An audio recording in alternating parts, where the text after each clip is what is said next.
Hello, my people. I believe you guys have been attuned with the recent development that is going on right now in Nigeria, especially the state of emergency declared by the president in Rivers State, and also the suspension of an elected governor, elected deputy governor, and state assembly members. So, since I heard that news, I've tried to understand and to be embraced with the amount of power that the president, that is conferred on the president to make such statement. So I've tried to do some research, of which I want to also read to us some sections of the Constitution that was read by the president, and other also that I've find out myself. And the question will be, does the president actually have the power to declare a state of emergency? One, does he also have the power to suspend an elected governor? That is the other question. So I will just go through what my findings, and I will leave it for you on the comment section for you guys to write your own opinion. Everybody wants to learn on this. So quickly, let's go to the very session that the president quoted where he was making his speech. He quoted section 305. Section 305, paragraph 5.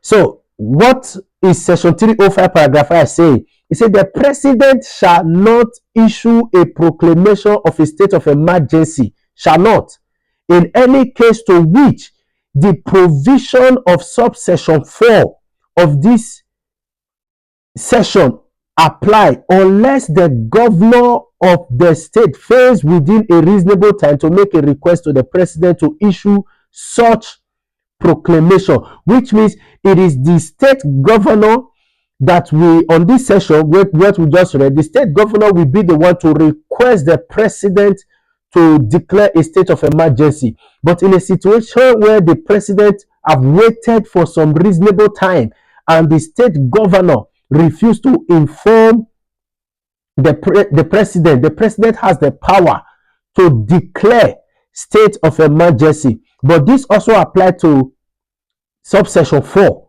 which I'm going to read. It says, subsection 4 says, the governor of a state may, with the sanction of a resolution supported by 2/3 of majority of the House of Assembly, request the president to issue a proclamation of a state of emergency in the state when there is existence within the state any of the situation specified in subsection 3.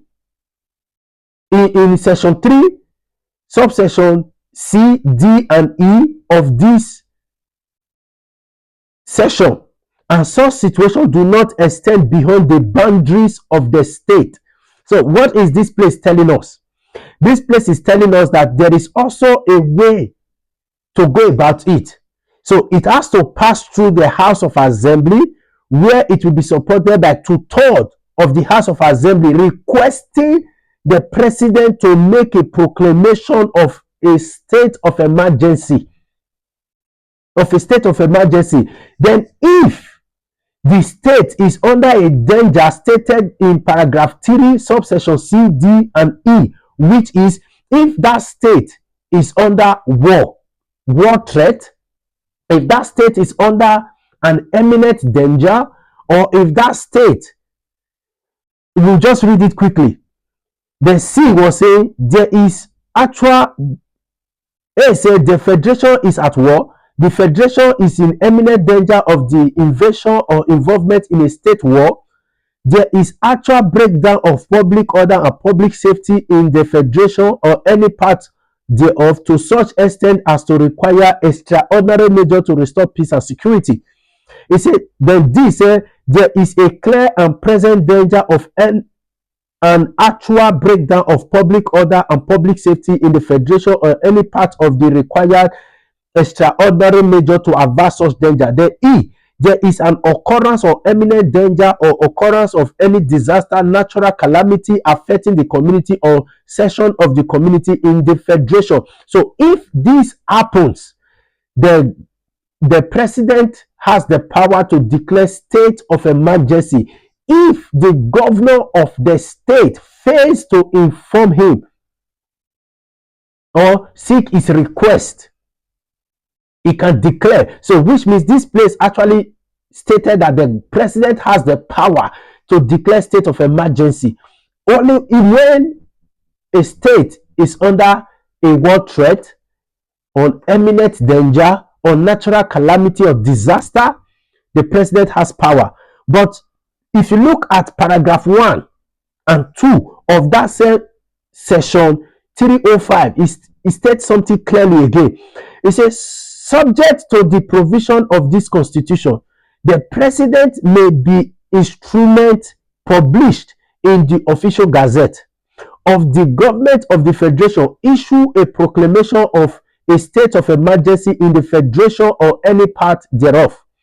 The president, paragraph 2, the president shall immediately after the publication transmit copies of the official gazette of the government of the federation containing the proclamation, including the detail of the emergency, to the president of the Senate and the speaker of the House of Representatives, each of whom shall forthwith convey or arrange for a meeting of the House, of which he is a president or speaker, as the case may be, to consider the situation and decide whether or not to pass a resolution approving the proclamation. Which means immediately President Tinubu made that declaration yesterday, that copy must be transmitted officially to the House of Assembly to deliberate on it or passing it into law, or to passing it into law. Let's put it that way. So, and today, I believe today, since it was declared yesterday, today I believe the House will sit in order to deliberate on it. And I can tell you that they are going to pass it, because before the president make that declaration, a meeting has already been held. So, but the point is, in all of this, because under this same section 305 is where the president stood on to make a declaration that Sim Fubara and the deputy governor are suspended. And I have been reading, and I have not seen under this session that the president has the power to suspend a sitting and elected governor. It's not here. And if I got him right yesterday, he made a statement that after sitting with some of the SAMs or judges or justice of the federation, they came to this conclusion. But from this point, this was where he read from yesterday, 305, especially paragraph 5. It has not been stated that the president has the power to suspend. He has the power to declare state of emergency. That is not arguable. But it is not stated that he has the power to suspend an elected governor or deputy governor or even state of assembly members.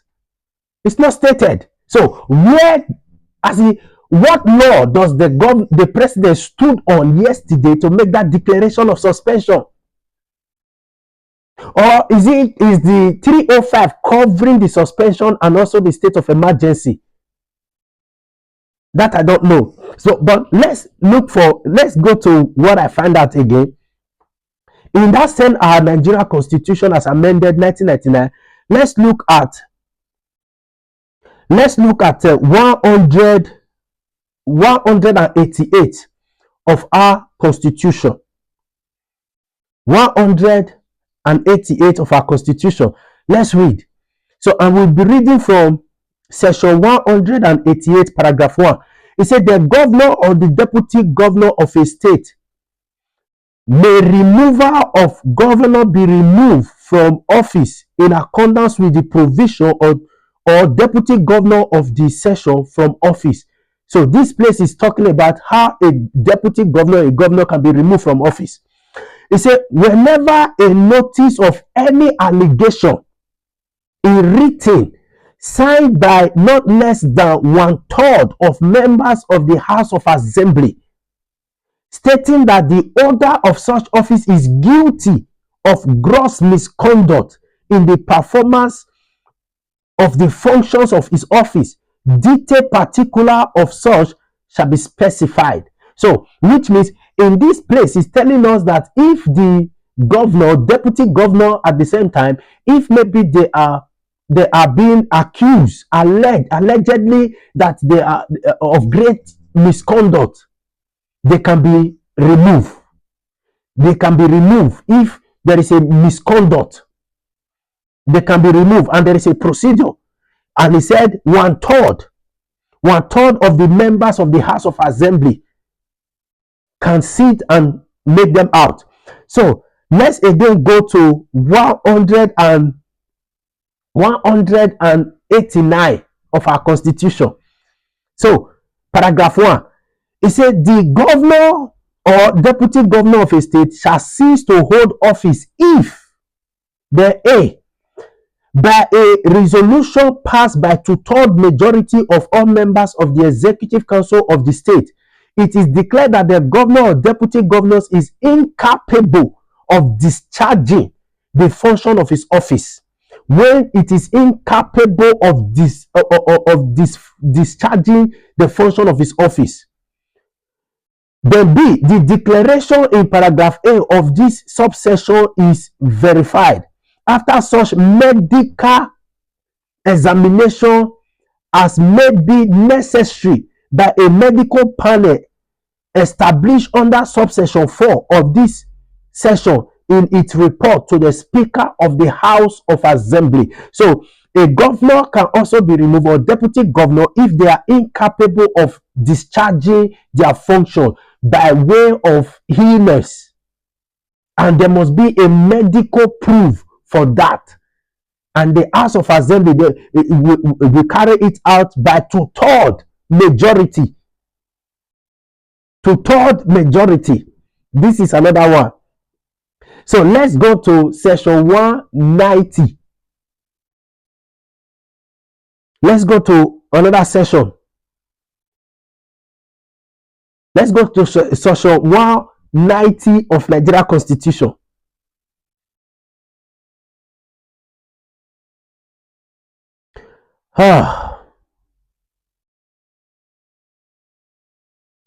It said whenever the governor transmits to speaker of the House of Assembly a written declaration that he is proceeding on vacation, or that he is otherwise unable to discharge the function of his office until he transmits to the Speaker of the House of Assembly a written declaration to the contrary, such function shall be discharged by the deputy governor as acting governor. As what? As an acting governor. As an acting governor. So, and again, we go to section 191 of our Constitution, paragraph 1. It said the deputy governor of a state shall hold the office of a governor of the state if the office of the governor becomes vacant by reason of death, resignation, impeachment, permanent incapacity, or removal of the governor from office for any other reason in accordance with section 188 or 189 of the Constitution. Then 2, let's read 2. It said where any vacancy occur in the circumstances mentioned in the subsection 1 of this section during a period when the office of a deputy governor of the state is also vacant, the Speaker of the House of Assembly of the state shall hold the office of the governor of the state for a period of not more than 3 months, during which there shall be an election of a new governor of the state, who shall hold office for the expired term of the office of the last holder of the office, where the office of the deputy governor becomes vacant. So it says where the three now, where the office of the deputy governor becomes vacant. A, by reason of death, resignation, impeachment, permanent incapacity, or removal in accordance with subsection 188 or 189 of the Constitution. Then B, by its resumption of the office of the governor of the state in accordance with subsection 1 of the session. So, in all that I have read,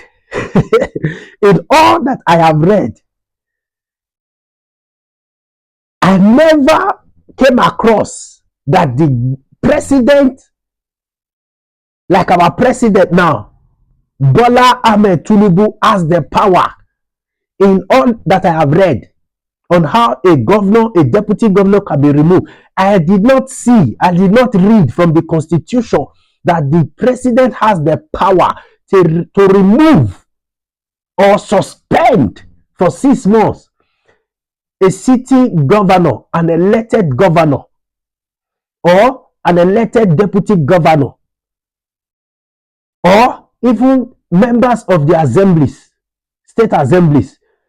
It was not stated there. But what is stated there is the governor or deputy governor can be removed by reason of resignation, by reason of being incapable of carrying out the duty, whether way of illness or again death, impeachment. Apart from that, there is nothing else. So where did the president got his power to suspend Simfu Bara, Ugozi Udo, and the state assembly members? Yeah, Nigerians, wake up. Absolute power corrupt. Absolutely. Nigerians, wake up, wake up, wake up. This is not about Fubara. This is not about Sim Fubara. It's not about Rivers State. It's not about the deputy governor of the state assembly members. It's not about them. This is about Nigeria. It is about Nigeria. We must rise up to this illegality. It's not stated in the Constitution. It's not stated there in the Constitution. The president has the power to declare state of emergency, and there are procedures to it. But it is not stated there that the president has the power to suspend an elected governor, elected deputy governor, and elected state house of assembly members. I rest my case.